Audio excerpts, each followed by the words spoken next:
નમસ્કાર મિત્રો, ફરી મળે છે એક નવો વિડીયો સાથે. એની અંદર આપણે વાત કરવાના છીએ જે વેબસાઇટની અંદર આપણે એક નવું અપડેશન આવ્યું છે. એ અપડેશનની અંદર તમને ખ્યાલ હશે કે એક ભરતી ચાલુ છે ઓલરેડી. એ ભરતીની અંદર આજે નવી અપડેટ આવી ગઈ છે. તો અહીંયા અપડેટમાં તમે જોઈ શકો છો, અહીંયા ઓલરેડી સ્પેશિયલ એજ્યુકેટર ભરતી અને જિલ્લા પસંદગી કરનાર ઉમેદવારો માટે અગત્યની સૂચના આપણને બહાર પાડવામાં આવી છે. તો જાણી લઈએ ફટાફટ કે ક્યારે આ જિલ્લા પસંદગી શરૂ થાય છે અને ક્યારે ઓર્ડર મળશે. તો અહીંયા તમને ખ્યાલ આવી જશે ટૂંકમાં કે અહીંયા તમે હવે જોઈ શકશો કે મેં ડાઉનલોડ ઓલરેડી કરેલી છે. અહીંયા જોઈ શકો છો સ્પેશિયલ એજ્યુકેટર ભરતી અને જિલ્લા પસંદગી કરનાર ઉમેદવારો માટે અગત્યની સૂચના.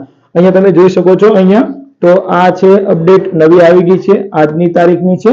પરંતુ હવે આ જે પીડીએફ છે એ મેં ડાઉનલોડ કરી ચૂક્યો છું અને આ પીડીએફ ને આપણે જોશું. તમને બધાને ખ્યાલ આવી જશે કઈ તારીખે છે.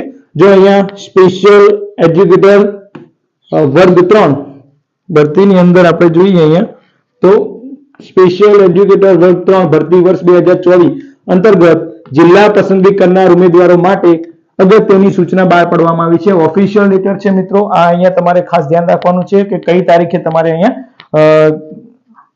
જિલ્લા પસંદગી છે. લગભગ તો અહીંયા તમે જોઈ શકો છો કે 15/2/2024 એટલે કે બીજા મહિનાની રોજ આ ભરતી ચાલુ છે.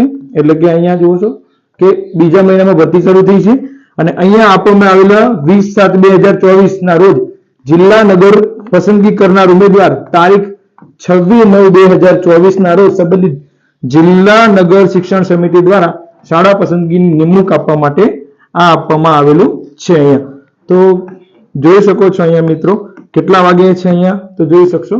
તો જે ઉમેદવાર છે એની પસંદગી જે જિલ્લા પસંદગી કરવામાં આવે છે એ એના તમામ અસલ પ્રમાણપત્રો ગુણપત્રકો સાથે તારીખ 26/9/2024. તો અહીંયા જુઓ તમને ખ્યાલ હશે ગ્રુપની અંદર એક મેસેજ આપણે આવે છે કે 26/10 એક કંઈક ધમાકો થવાનો છે. પણ મિત્રો અહીંયા જોવા જઈએ તો 26/9 અહીંયા સ્પેશિયલ એજ્યુકેટર માટેની જે ભરતી હતી એનો ધમાકો અહીંયા આવી ગયો છે. તમે અહીંયા જોઈ શકો છો કે રૂબરૂ બિનચૂક ઉપસ્થિત રહેવાનું રહેશે. એટલે કે અહીંયા ખાસ સ્પેશિયલ એજ્યુકેટર માટેની માહિતી છે. એની અંદર જે ઉમેદવારોના જાતિ પ્રમાણપત્રોની ચકાસણી ખરાઈ બાકી છે તેવા ઉમેદવારોને શાળા પસંદગીની તક આપવામાં આવશે, પરંતુ નિમણૂક હુકમ જાતિ પ્રમાણપત્ર ખરાઈ થયાથી આપવામાં આવશે.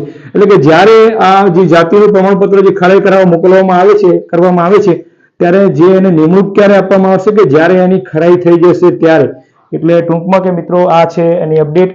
નવા વિડીયોને મેળવવા માટે ચેનલને સબસ્ક્રાઇબ કરો, લાઈક કરો અને તમારા મિત્રોને શેર કરજો. અને જો વિડીયો ગમ્યો હોય તો ચેનલને અવશ્ય સબસ્ક્રાઇબ કરજો. મળશું નવા વિડીયો સાથે.